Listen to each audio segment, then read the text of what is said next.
We take a look at an update on the AEW suspensions. Also, there was a babyface turn for a major WWE superstar and a shocking title change on NXT last night. We'll take a look at all of that and more right now.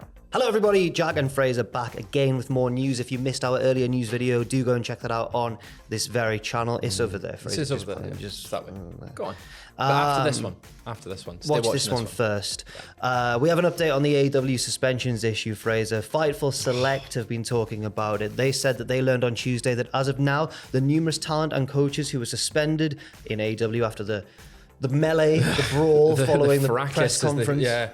It's been quite a week this past week. Well, before we carry on, let's try and recap who we know got suspended. Kenny Omega, the Young Bucks, Michael Nakazawa, Brand Cutler, Christopher Daniels, Pat Buck, Ace Steel and CM Punk. And CM Punk have an asterisk next to them. Yes. It's like, are they suspended? We're not quite sure. It seems that they are either suspended or aren't because they're likely to be let go. So they're either going to be suspended or let go. And it's all pending investigation. So these are basically the suspensions. It's like, while we're under investigation, we can't have you at work. Don't come. Yeah. So a lot of people have been wondering how long these suspensions are in effect for, and Fightful Select have been talking about that, saying the numerous talent and coaches who were suspended don't necessarily know how long their suspensions are going to last. Those backstage in AEW said they believe that will remain the case until any potential legal situations are figured out and the investigation into the situation is complete. It is also reiterated to us, to Fightful Select, by AEW sources that Kenny Omega, Michael Nakazawa, and Christopher Daniels were already scheduled to have this week off from AEW programming to visit Japan, where all three are now. Now that is because of Tokyo Game Show, I believe. That is one of the big expos in gaming industry and tech industry, and that's taking place in Japan. It's no surprise that Omega is going to be there for the game. However, it'll be really interesting to see if, with all those three names that have been suspended, whether they actually appear and represent the game at Tokyo Game Show. Oh, that's very true, actually. So the AEW game is being presented. I believe it will be presented and be shown at Tokyo Game Show because it's a Yuke's game. They're based in Japan. Okay. You would think that it's going to be there.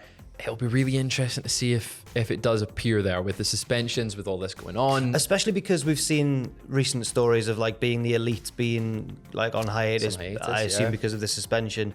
Various appearances haven't happened because of the suspensions. But would Tony make an exception in this case? And if he does, is that unfair to the others? Is it? I mean, it depends on how much the contract is and the deal is with THQ and Ukes over it rather than AEW. Keep your eyes on Tokyo Game Show, though. I know you're not the big gamer boy that many of us are upstairs, but I will be keeping glued to it just for this. I saw people going, as Ross would say, radio rental on Twitter last night because Tekken got announced in God of War. Tekken, Zelda, the new Zelda game. I've never played Breath of the Wild, and I probably should. It's meant to be very, very good. I don't have a Nintendo console. What are the kids playing Nintendo on these days? The Switch. The Switch. We're going to switch it up though now.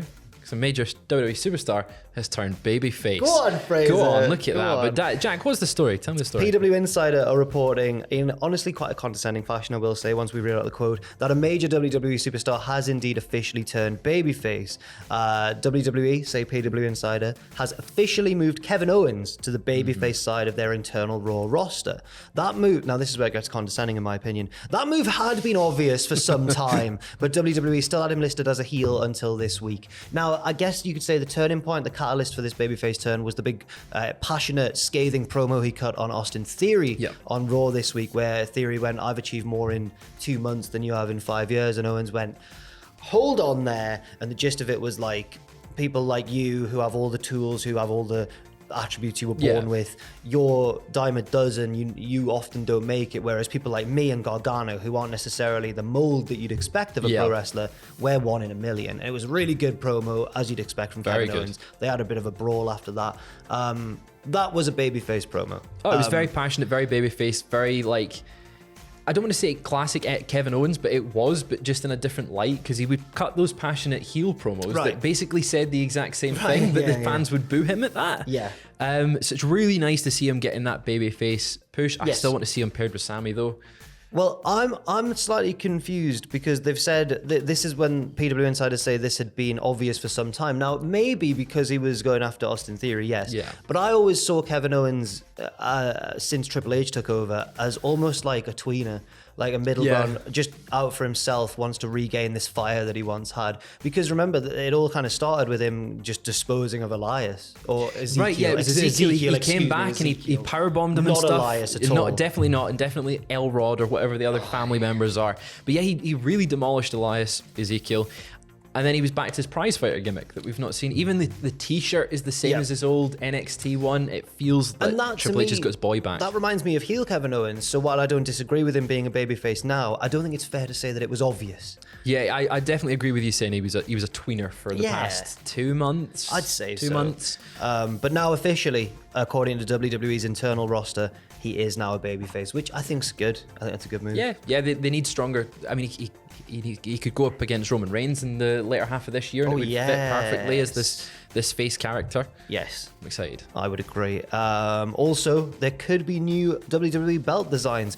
Now, this source doesn't make the belts himself, but the wittily named Dan Beltzer on Twitter, Dan Beltzer, seems to be in the know when it comes to title designs. He even has in his bio, I don't make WWE belts, but he often can be relied upon for belt-based news. He knows quite a bit about it. Like, he's the guy of belts. He's the Meltzer of belts. He's the Meltzer of belts. He posted an update on WWE's tag team belts saying, new WWE tag belts are described to me as being the existing design, dual-plated, black strap, and having a stacked large WWE logo in the center. He also adds, women's belts getting colored backing soon. Now, the first thing that sprang to mind there was like, are they trying to bring it more in line with the large WWE center plate with the Uwu belts? With the Uwu belts and the women's belts. They're quite a visual with Roman Reigns and then the Usos holding similar looking belts, I suppose. My only thing is I like the distinct uniqueness of each belt. Like the Intercontinental title and the US title look so much more prestigious because they don't look like every other belt, but I can see why WWE's gone for the more recent. Every belt looks the same. It feels very UFC. It's very good for branding. Interested to see what the tag belts will look like, though. As you said, will it just be a mini WWE championship? But I'm fully in agreement with you, because also these belts, especially to be fair, the ones that you mentioned that do still look a bit distinct, the US and the IC ones. But you've got to remember, all these different belts have different lifespans and different histories behind them. Especially like the US one, which started in, I think, mid-Atlantic, something like that. Yeah. And if they look different, then I think that adds to the idea that these are all belts with different stories behind them and different histories, which adds to their prestige, I think. And like in a kayfabe sense, you want to go for the belts that look unique, like, because otherwise it's like, oh, I've already got this one that looks exactly like that one. I guess so, although it's not about the physical belt, it's about what that belt represents. Of course. As John Moxley said in AEW, it's just metal and leather. What do you think the women's belt getting coloured backings will be? Because they're already white. They're already white as it is. You think they'll just get like blue and red to differentiate the brands? I hope not, actually. I hope that they try and set them apart in a different way. I don't really care about the belts having particular colours. I just like them to look generally a bit different. But we'll have to wait and see if Dan Beltzer is accurate in what he's saying. As long as they don't bring the butterfly back, I'm happy with that. Don't bring the butterfly back. You know what? One of the ones that I really like is the North American title belt, because that's a gorgeous belt. That looks very distinct and looks historic, doesn't it? It changed hands last night on NXT, Fraser, and nobody was expecting it either, because I'm really pleased with myself. Nobody was expecting it either, because Carmelo Hayes has been on a tear recently. He's the A-champ, and he's been just defeating all comers when it comes to that belt. Last night, we saw shocking developments on NXT. Wesley won the fan vote, beating Von Wagner tragically, and somebody else, I can't quite remember who, in the fan vote to decide who would challenge Carmelo Hayes on that show. Yeah. Wesley won the fan vote, but was beaten down backstage, I believe by Hayes and Trick Williams. Carmelo then came out towards the end of the show and bragged, saying, who have I got left to face? There's no more challengers left. Then, in what I think is a surprising booking decision, Solo Sikoa arrived and beat him in an impromptu main event, giving the Bloodline yet another title. The reason that I say this is surprising is because I thought he was gone for NXT. He's in the main roster now. Right. Yeah, he's appeared at the Clash of the Castle. And like, on a purely like, they want to give the Bloodline as many belts as possible, but they probably don't want to take the belt off Gunther. Or they want to take the belt of Lashley. Right. So like, give them the North American title, and it allows a bit more of like, oh, they're dominating every single brand. That's what I was going to say. It gives the Bloodline a presence on NXT. Yeah, I mean, it's exciting that like, that gives this sort of element of anything can happen. He's gone from NXT, turns up and he wins the belt. I'm surprised he hasn't won the belt prior to this. Like this, Yes. he really deserved it. It felt like he was going to at one point, and then they didn't quite pull the trigger. But I think that the way it's worked out might be all right. I fear for him in terms of his workload going forwards if he's going to be on NXT and the main roster. Yeah, but we've seen wrestlers do that before, and I think that it could possibly spell really good things for Solo Sikoa's future. I think it shows they really trust him. Yeah, absolutely. But the thing that I'm most excited about this isn't actually the Solo Sikoa stuff. It's actually Carmelo Hayes. I feel like he will be the guy to take down Braun Breaker and take the belt off of him. I think that getting the North American belt off of him is to allow him for this new NXT white and gold and have Carmelo Hayes at the forefront and take down Braun. Yes, NXT White and Gold there, Fraser's referring to the possible rebrand of NXT 2.0, which we talked about on the previous news video. I even think, and I agree with you, I think I'd like to see that, but I could even see him just going straight up to the main roster as well. He's really accomplished. He is really good. He's so good. Whenever I've done kind of live streams, we did one talking about NXT. The chat, who often are maybe a bit more unfamiliar with NXT, always come around to Carmelo Hayes, or you see in the chat, like the people who are used to NXT explain to the newer people, and they go, everyone just goes, Carmelo Hayes is the best thing about NXT. He recently had that really good match with Ricochet, and I think the world's very much his oyster. This isn't a bad thing for him that he's No, it's just a minor setback that next week he's probably going to knock it out of the park. Yeah, probably. If he does beat Braun Breaker for that NXT championship, when could you see it happening? Next week? No, Really? no, I don't. I think they'll build it up to whatever their next special is. I don't know what it will be. Yeah. But like purely speculative, but maybe more takeovers this new era of NXT that's coming. Yeah. I would like to see them bring back the takeover name and have Carmelo win it then. Yes. I think whether or not Braun Breaker or Carmelo Hayes end up with the NXT title around Rumble time, I could see one or both of them appearing in the Rumble itself. Especially Braun Breaker. Imagine him entering the Rumble, just wrecking fools. Oh, he'd be wild. It would be wild and young. NXT. And finally, New Japan Pro Wrestling have announced another New York show. So a bit of background on this. Last month, New Japan announced Rumble on 44th Street on October 28th at the Palladium Times Square in New York City. I've put in capitals for some reason. City. The emphasis on the city. New York City. I looked at the Palladium Times Square on Google Maps. It is one of the buildings around Times Square. Oh, nice. Okay, yeah. Very lovely location for New Japan there. Yeah. Doesn't look like a huge venue, but I'm sure that it'll look cool. It'll look cool with the ring and people in there. Yeah. It could be huge, to be fair. I only had a brief glance. But yes, they announced Rumble on 44th Street, a show that is also going to involve Stardom, which is another sign of this increasing cross-promotion between New Japan and Stardom.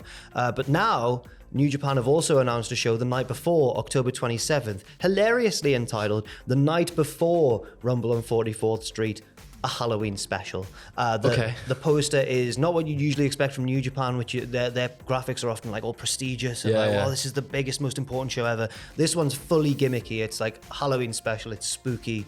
I love a bit of the spookums. I think we're going to see some wrestlers in fancy dress. I would love if they just do a crossover with DDT for this.